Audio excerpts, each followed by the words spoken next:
Hi guys, welcome to the last lecture of 10th chapter और course का भी अपन बोल सकते हैं लास्ट लेक्चर है। ठीक है, अपना कोर्स सब खत्म हो गया, कंसेप्ट तो कल ही खत्म हो गए थे। आज अपन ये क्वेश्चन पे चर्चा भी करके पूरा कोर्स खत्म हो जाएगा। बहुत मजा आया है बिजनेस मतलब पढ़ाने में, बहुत अच्छा। मेरे को भी कुछ नई नई चीजें पता चली, क्या ऐसे पढ़ाने में मतलब ऐसे लर्न करना चाहिए, ऐसे पढ़ाना चाहिए, ये सब सीखने में मजा आया। ठीक है, अब चालू करते हैं आज का लेक्चर अपन क्वेश्चन पे चर्चा। जैसे अब हर बार इसमें तो मैंने आपको बता ही दिया क्या क्या इंपॉर्टेंट है। क्या एक्सपोर्ट प्रोसीजर इंपॉर्टेंट है, इंपोर्ट प्रोसीजर इंपॉर्टेंट है, और आपको क्या याद रखना है, क्या क्या वो प्रॉब्लम फेस्ड होती है जब इंटरनेशनल ट्रांजेक्शन करते हैं। क्या वो है रीजन है कि अपन इंटरनेशनल ट्रांजेक्शन में होते, क्या एडवांटेज है टू नेशन और टू फॉर्म। ठीक है, अब अपन पढ़ते, चलो वहीं से चालू करते हैं अपन एमसीक्यू। एमसीक्यू क्या? First MCQ, which of the following issue certificate of origin. कौन इनमें से सर्टिफिकेट ऑफ ओरिजिन इशू करता है? तो सर्टिफिकेट ऑफ ओरिजिन का मतलब अब वो है एक्सपोर्टर है, तो एक्सपोर्टर बनवाता है सर्टिफिकेट ऑफ ओरिजिन उसकी कंट्री में से। ठीक है, तो वो कौन इशू करता है? वो इशू करता है चैम्बर ऑफ कॉमर्स। जो अपन ने अभी उसमें 9th चैप्टर में पढ़ा था, चैम्बर ऑफ कॉमर्स, वो इशू करता है सर्टिफिकेट ऑफ ओरिजिन। ठीक है, सेकंड क्या है? Which of the following export document known as document of title. कौन सा डॉक्यूमेंट डॉक्यूमेंट ऑफ टाइटल के नाम से जाना जाता है? तो वो है बिल ऑफ लेडिंग, है ना। बिल ऑफ लेडिंग एक्सपोर्टर बनवाता है, वो क्या होता है? डॉक्यूमेंट ऑफ टाइटल, मतलब जो वो बिल ऑफ लेडिंग दिखाएगा उसको गुड्स का टाइटल दे देंगे हम। ठीक है, फोर्थ क्या है? White colour bill of entry is for. White colour जो बिल ऑफ एंट्री जो रहती है, इंपोर्टर 3 टाइप की बिल ऑफ एंट्री बनवाता है। एक तो रहता है ये for home consumption, for warehousing और फॉर एक्स बॉन्ड वो बिल ऑफ एंट्री। ठीक है, तो जो फॉर होम कंजम्पशन रहती है ना, वो होती है व्हाइट कलर की, और जो वो रहती है एक्स बॉन्ड रहती है वो ग्रीन कलर की रहती है, और जो वेयर हाउसिंग के लिए रहती है वो येलो, है ना। जो होम कंजम्पशन है व्हाइट, फिर येलो वेयर हाउसिंग वाली, और जो लास्ट वाली है एक्स बॉन्ड वो कौन सी? Green colour. ठीक है, वो डिफरेंशिएट करने में हेल्प कर देता है कि इस काम के लिए यूज है, ये इस काम के लिए। फिर क्या? Who issues mate receipt. Mate receipt कौन इशू करता है? पता ही है, वो उसका कैप्टन इशू करता है शिप का, कि आपने गुड्स शिप के ऊपर रख दिए, उसका सर्टिफिकेट होता हो। सिक्स्थ क्या? Letter of credit is issued by. Letter of credit कौन इशू करता है? Banker of the importer. जो इंपोर्टर का बैंक, मतलब इंपोर्टर बैंक के पास जाता है और उनसे बोलता है कि लेटर ऑफ क्रेडिट इशू कर दो, तो कौन इशू कर रहा है? Banker of the importer. IEC number is issued bye. कौन सी मतलब ऑर्गेनाइजेशन है जो आईईसी नंबर इशू करती है? इसका आंसर है इंपोर्ट एक्सपोर्ट लाइसेंस अथॉरिटी, मतलब IELA, है ना। Import export licence authority issue करती है आईईसी नंबर। फिर क्या? एट्थ वाला क्या? WTO was established on 1 January 1995। Okay, अब एयरवे बिल, है ना। जो एयरवे बिल होता है, अगर आप शिप से नहीं भेज रहे हो, आप अगर एरोप्लेन से भेज रहे हो कोई गुड्स, तो जो एयरवे बिल होता है वो किसका काम करता है? तो इसमें ऑप्शन है bill of entry, bill of lading, mate receipt और नन ऑफ द अबव। तो इसका क्या आंसर है कि वो जो एयर बिल रहता है वो किसका काम करता है? बिल ऑफ लैंडिंग का काम करता है। जैसे शिप से जा रहा है तो बिल ऑफ लैंडिंग भेजते हैं, वैसे ही अगर एरोप्लेन से जाएगा तो अपन क्या भेजेंगे? बिल क्या बोलते हैं इसको? एयरवे बिल भेजेंगे। ठीक है, who prepares import general manifest when goods arrive at importers country. अगर इंपोर्टर्स कंट्री में जब वो आया, इंपोर्टेड गुड्स आए, तो ये रहता है ना जो अपन ने पढ़ा था, इंपोर्ट जनरल मैन्युफेस्ट, मतलब कि क्या चीज इंपोर्ट हुई है उसकी डिटेल पूरी फिल करते हैं। तो वो कौन बनाता है? वो बनाता है डॉक ऑफिसर, मतलब जो उस वहां पे ऑफिसर रहता है, डॉक ऑफिसर। डॉक मतलब क्या? वो एरिया जहाँ पे सब शिप अनलोड होती है उसको डॉक बोलते हैं, DOC के। ठीक है, तो वो एरिया पे जो ऑफिसर है, डॉक ऑफिसर, वो बनाता है इंपोर्ट मैन्युफेस्ट जनरल मैन्युफेस्ट। ठीक है, फिर which of the following provide subsidy and benefit to exporter. अगर एक्सपोर्टर को सब्सिडी और कुछ बेनिफिट्स चाहिए तो उसको कौन सा सर्टिफिकेट लेना पड़ेगा? तो वो है RCMC, है ना, रजिस्ट्रेशन कम मेंबरशिप सर्टिफिकेट। ये हो गया हमने MCQ। अब स्मॉल वन वर्ड टाइप में क्या है? कि name the most important document of export. Export के लिए मोस्ट इंपॉर्टेंट डॉक्यूमेंट कौन सा है, वो है बिल ऑफ लेडिंग, है ना। बिल ऑफ लेडिंग क्या एक्सपोर्ट के लिए इंपॉर्टेंट डॉक्यूमेंट है। और वैसे अगर इंपोर्ट को देखें तो इंपोर्ट के केस में क्या है, bill of entry. Bill of entry उस टाइम इंपोर्ट के केस में यूज होती है, वो मेन डॉक्यूमेंट है। फिर एक दो उन्होंने क्वेश्चन ऐसे पूछे कि यार which documents must be submitted to obtain IEC number. अगर आपका आईईसी नंबर चाहिए तो आपको क्या क्या डॉक्यूमेंट सबमिट करने पड़ेंगे। तो उन्होंने लिखा है फर्स्ट क्या है, सर्टिफिकेट फ्रॉम बैंकर। बैंकर से आपको एक सर्टिफिकेट चाहिए कि ये जो एक्सपोर्टर या इंपोर्टर है वो जो एक्सपोर्ट इंपोर्ट करने वाला है। सेकंड क्या, declaration from the exporter that they will not be exporting goods from caution list. वो क्या हो रहा है कि एक्सपोर्टर से डिक्लेरेशन लिखित में लेंगे कि हम जो गुड्स एक्सपोर्ट कर रहे हैं वो कॉशन लिस्ट, मतलब कॉशन लिस्ट में ऐसे गुड्स रहते हैं जो आप एक्सपोर्ट नहीं कर सकते हो।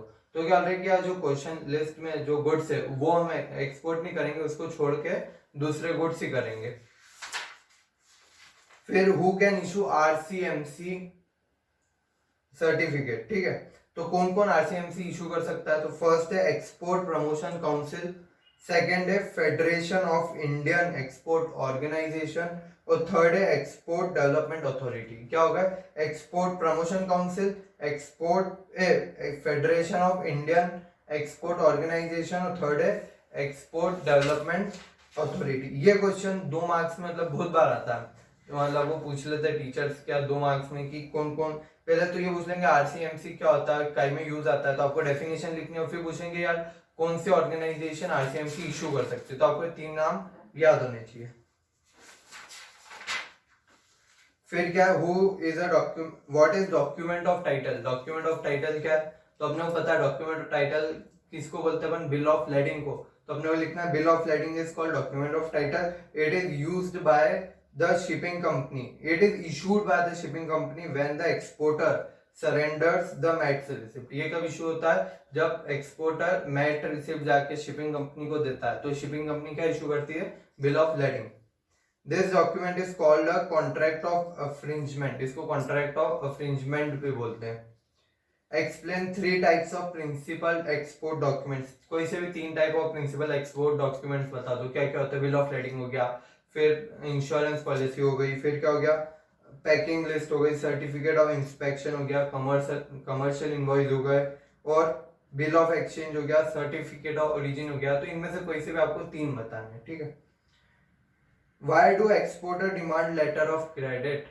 एक्सपोर्टर लेटर ऑफ क्रेडिट क्यों डिमांड करता है, क्यों, क्योंकि वो मतलब इंपोर्टर को पर्सनली तो जानता नहीं है, तो वो क्या मतलब विश्वास कैसे करेगा कि इंपोर्टर उसको पेमेंट कर देगा, तो उसके लिए वो लेटर ऑफ क्रेडिट मांगता है।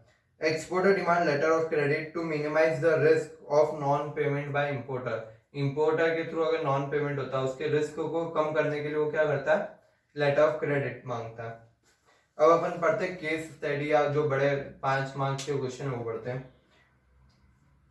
ABC manufacturers leather purse and garments. ABC क्या बनाते हैं, लेदर के पर्स और गारमेंट्स बनाते हैं। The company plans to expand their business at international level. Company क्या चाहती है, वो इंटरनेशनल लेवल पे ऑपरेट करे। The company is not having any idea of starting export, neither they have any foreign exchange and any known in foreign country. मतलब किसी को जानते भी नहीं है, मतलब पहली बार ही वो फॉरेन मतलब एक्सपोर्ट इंपोर्ट का काम चालू कर रहे हैं, ठीक है। तो ये क्या पूछ रहे हैं, first state few problems that company may have to face in conducting international business. ये क्या पूछ रहे हैं कि अगर वो इंटरनेशनल बिजनेस करते हैं तो उनको क्या क्या प्रॉब्लम फेस करनी पड़ेगी। तो प्रॉब्लम्स जो अपन ने स्टार्टिंग फर्स्ट लेक्चर में पढ़ी थी वो आपको प्रॉब्लम्स लिखनी है, यहाँ पे सारी नाम उनको एक दो लाइन में समझाना है। फिर क्या, state the procedure to obtain IEC number. IEC number जो आपको वो लेना रहता है तो उसका प्रोसीजर समझाना है कि आपको क्या पढ़ा था अपने, 2 डॉक्यूमेंट्स किए रहते हैं, सर्टिफिकेट फ्रॉम बैंकर और declaration from the exporter that he is not exporting goods in caution list. वो किसको देना है, एक्सपोर्ट इंपोर्ट वो लाइसेंस अथॉरिटी के पास जाके आपको ये डॉक्यूमेंट्स देने। फिर लास्ट में क्या पूछ रहे हो अपने से, state the benefit our country will get with this expansion है ना। अब हमारी कंट्री को क्या फायदा होगा अगर वो इंटरनेशनल बिजनेस कर रही है, तो वही एडवांटेज टू द नेशन, इसमें वो बताना है कि अपना फॉरेन करेंसी आएगी कंट्री में, कंट्री के लोगों का डेवलपमेंट होगा, वो होगा, लिविंग स्टैंडर्ड बढ़ेगा, ये सब उसमें लिखना है। फिर और क्या, oversea private limited is a company incorporated in Gwalior, it wishes to import low value Chinese toy. वो क्या चाहते हैं कि बाहर से, चाइना से इंपोर्ट करें, ठीक है। तो इन्होंने क्या बोला, right a detailed note advising it's board of directors about next 6 procedural step of import of gift. ये क्या पूछे, सिर्फ 6 स्टेप्स बता दो आप, है ना, जो आपको इंपोर्ट करने में हेल्प करेगी। तो टोटल अपने पास कितनी थी, 10 थी, इन्होंने कितनी ली है, नेक्स्ट 6। मतलब नेक्स्ट 6 क्यों बोलिए, मतलब कुछ 1-2 काम उन्होंने कर लिए, क्या करे अपन पढ़ते आगे। This prospective importer has already procured the IEC code number. इन्होंने क्या, IEC कोड नंबर होता है ना, जो अपनी सेकंड स्टेप थी कि उसमें लाइसेंस लो और वो सब करो, वो काम उन्होंने कर लिया है, ठीक है। तो अपने को क्या थर्ड से चालू करना है। थर्ड क्या है कि आपको ऑब्टेनिंग फॉरेन एक्सचेंज ऑब्टेन करना है। फिर उसके बाद क्या था कि आपको वो ऑर्डर प्लेस करना था, फिर आपको वो अरेंज करने थे, अपने फाइनेंस अरेंज करना। तो ये पूरी प्रोसीजर कहाँ तक लिखना हमको, 6 पॉइंट। तो third, fourth, fifth, sixth, seventh, तो एट्थ पॉइंट तक। एट्थ क्या, आखिरी में रिटायरमेंट ऑफ इंपोर्ट वो डॉक्यूमेंट्स, है ना, retirement of import document 8th वाला था। तो अपने को वो 6 पॉइंट्स लिखने हैं, उनको समझाना है। फिर इसके बाद क्या है, identify the document highlighted in the following statement. इन्होंने क्या कुछ स्टेटमेंट्स दे रखे, आपको डॉक्यूमेंट बताना है ये कौन सा डॉक्यूमेंट है। This certificate specifies the origin of the goods exported. ये क्या बताता है कि कहां से गुड्स एक्सपोर्ट हुए, तो कौन सा हो गया, सर्टिफिकेट ऑफ ओरिजिन।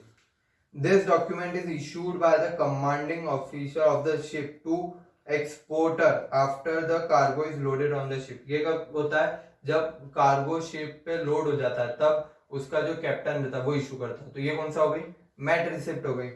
थर्ड क्या है, this document is prepared by shipping company to acknowledge the receipt of goods on ship and gives undertaking to carry them to port destination. ये कौन, शिपिंग कंपनी इशू करती है, क्या बोलती है कि गुड्स हमारे शिप पे आ गए हैं और वहां पे हम वहां तक, अगले पोर्ट तक, यूएसए के पोर्ट तक हम ले जाने को तैयार है। तो ये क्या आ गया, बिल ऑफ लेडिंग। फिर this document is the most appropriate and secure method of payment to settle international transaction. ये कब यूज होता है, जब इंटरनेशनल ट्रांजेक्शन होगा उसको सिक्योर वे से करने के लिए। तो क्या क्या, बिल ऑफ एक्सचेंज, ए नहीं, this document is most appropriate and secure method of payment to settle international transaction. International transaction को सेटल करने के लिए क्या यूज होता है, letter of credit. Letter of credit जो इंपोर्टर इशू करता है, क्या हम पेमेंट कर देंगे, वो इस केस में होता है कि सिक्योर वे ऑफ ट्रांजैक्शन। फिर लास्ट क्या, on the basis of this document customer officer grant permission to the exporter. ये डॉक्यूमेंट देख के जो कस्टम ऑफिसर रहता है परमिशन प्रोवाइड करता है एक्सपोर्टर को एक्सपोर्ट करने की। तो वो क्या है, आईईसी नंबर, है ना, आईईसी नंबर देखता है वो, क्या ये ऑथराइज्ड है कि एक्सपोर्ट करने के लिए, फिर उसको एक्सपोर्ट करने की परमिशन मिल जाती है। तो ये क्या हुआ, अपना जो 10th चैप्टर के जो भी क्वेश्चन है ये भी डिस्कस हो गए हैं अपन ने, जो इम्पोर्टेंट है वो भी मैंने एक बार आपको बता दिया। और इसी के साथ आज अपना लास्ट लेक्चर था। अब हुआ तो अभी तो क्या स्टार्टिंग है, एंड में जब एग्जाम टाइम होगा तो आपको रिवीजन लेक्चर्स अगर प्रोवाइड हो पाए तो मैं आपको 7 डेज या 6 डे में एक, मतलब 6 डे में पूरा अपन पूरा बिजनेस कोर्स है वो पूरा रिवाइज करेंगे। और उसके लिए बस जब एग्जाम टाइम होगी, जब आपको रिक्वायरमेंट होगी, तब मैं आपको अपलोड कर दूंगा। ठीक है, थैंक यू।